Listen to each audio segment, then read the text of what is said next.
साथीहरु यदि तपाई पनि कुनै गेम हेर्नको लागि त्यही दिन नै गएर टिकटिङ लिन्छ 2-3 घण्टा अगाडि लिन्छु भनेर चाहिँ तपाई त्यसरी टाइम मिलाइराख्नु भएको छ भने तपाईलाई टिकट पाउन गाह्रो हुन्छ।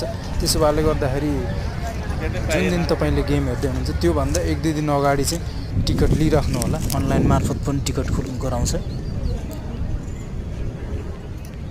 ल पेन्टिङ गर्ने हो र इन्टरनेशनल वुमेन्स च्याम्पियनशिप जुन नेपालमा भइरहेको दशरथ रङ्गशालामा भइरहेको आज भने यहाँ टिकट नपाएर चाहिँ जुन फाइनल म्याचको दिन चाहिँ टिकट नपाएर गाह्रो भएको अवस्था छ। देख्न सक्नुहुन्छ यो माहौल रौनक छ।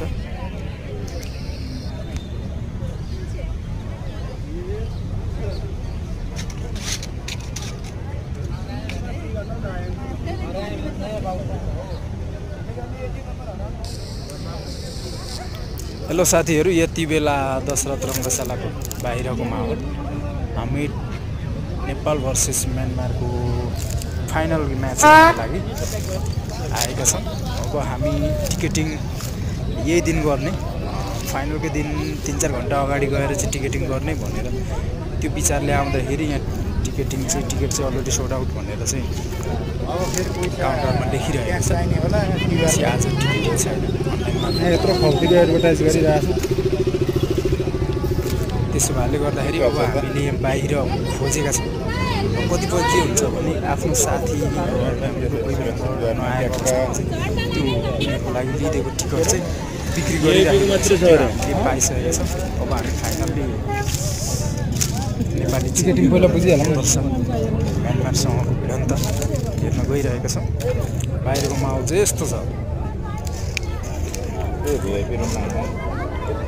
हेर्नु होला साथीहरु, कमेन्ट गरेर हौसला दिनु होला। आउँदो दिनमा अझै नेपाली चेलीहरुको गेम चाहिँ उन्नति प्रगति हुँदै जाओस्, हरेक टेक्निकल बढ्दै जाओस्। दर्शकबाट उहाँहरूलाई चाहिँ यही हौसला दिनुहोस्। तपाईहरुको हौसला चाहिँ राख्न सक्नुहुन्छ साथीहरु। त्यो सबै अनलाइनबाट काटिसकेको टिकट क्युआर लगाएर स्क्यान गरेर चाहिँ एउटा माहौललाई मात्रै केबाट अनलाइन त्यो त खल्तीबाट त्यसो भए त खल्तीको एप साथीहरु डाउनलोड गर्नै पर्दैन।